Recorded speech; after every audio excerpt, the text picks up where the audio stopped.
Have you ever been stranded in a parking lot, just frantically clicking your car's key fob and nothing? You start running through the possibilities, right?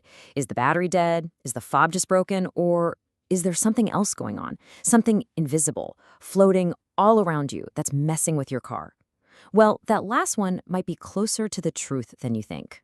All right, welcome to The Explainer. Today we are diving deep into Chapter 6 of Radio Frequency Interference Beyond Wi-Fi, a consumer guide. This comes to us from the experts over at RFI Detectives. And just so you know, this is part 6 of a much larger 20-part series, and it's really designed for the technically savvy consumer.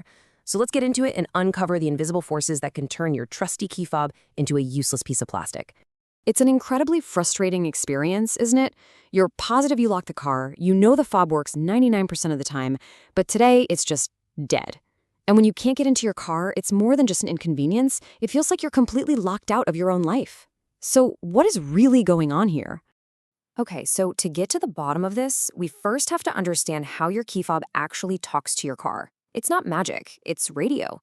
And that radio signal is operating in a very specific and, as you're about to see, a very crowded little slice of the airwaves. So check this out. In North America, pretty much every single vehicle's remote system is on the same frequency, 315 megahertz. Over in Europe and Asia, it's 433 megahertz. Now, on one hand, this uniformity makes things way cheaper to manufacture. But on the other hand, it creates a bit of a nightmare. Think about it. In a huge parking lot, you could have dozens, maybe even hundreds of vehicles all trying to listen and talk on the exact same channel. And that's really the perfect way to think about it. Your little key fob sends out a relatively weak signal. It's basically whispering. But if there are other way more powerful signals shouting in that same space, that whisper just gets completely lost. Your car's receiver literally can't hear the command over all the other noise. So where is all this noise, all this shouting coming from?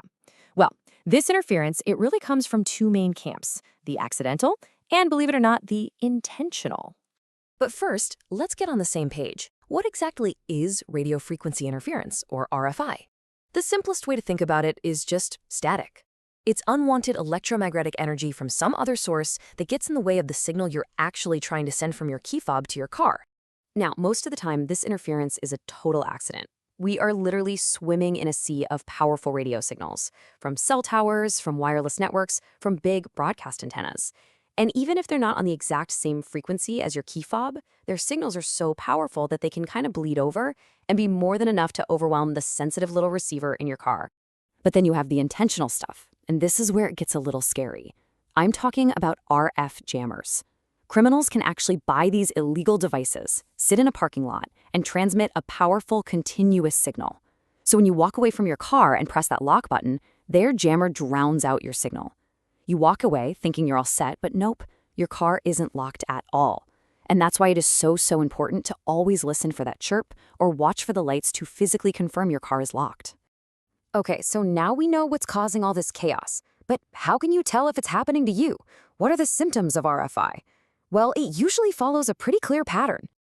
You know, it usually doesn't just fail all at once. It often starts small. Maybe you notice a little delay. You have to press the button a couple of times, or it takes an extra second for the doors to unlock. Then it gets flaky. It works one day in that parking garage, but not the next. And finally, you get to the worst case scenario, complete failure, forcing you to dig out that old metal key. That kind of progression is a classic sign of an interference problem. And this right here, this is probably the biggest clue you can get. If your key fob works perfectly fine at home, at the grocery store, at your friend's house, but it consistently fails in one specific downtown parking garage, well, what does that tell you? The problem isn't your key fob's battery, it's the place, and that is super valuable diagnostic info. And these problem places tend to be pretty predictable. Big, packed parking lots are a major one, just because of the sheer number of other cars. Downtown parking structures can be even worse because all that concrete and steel can make radio signals bounce around in really weird ways. And of course, if you're anywhere near powerful cell towers or radio transmitters, you're in a potential dead zone.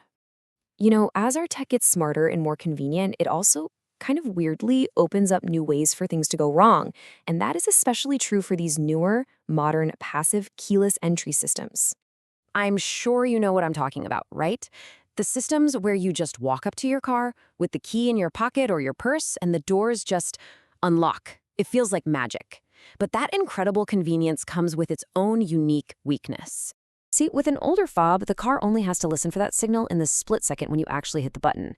But with these passive systems, the car is always listening, or at least periodically checking to see if the fob is nearby. That always-on state makes it way more vulnerable to being drowned out by a constant source of interference, a source that a traditional system might have just missed in between button presses. And that really brings us to the big question we have to ask ourselves. Our world is only getting more and more saturated with radio signals every single day. The convenience of this passive, keyless tech is amazing, no doubt about it. But it also increases our exposure to these invisible battles happening in the airwaves. So it makes you wonder, as we move forward, how are we going to balance the magic of that convenience against the very real and frustrating risk of getting locked out? It's something to think about, for sure.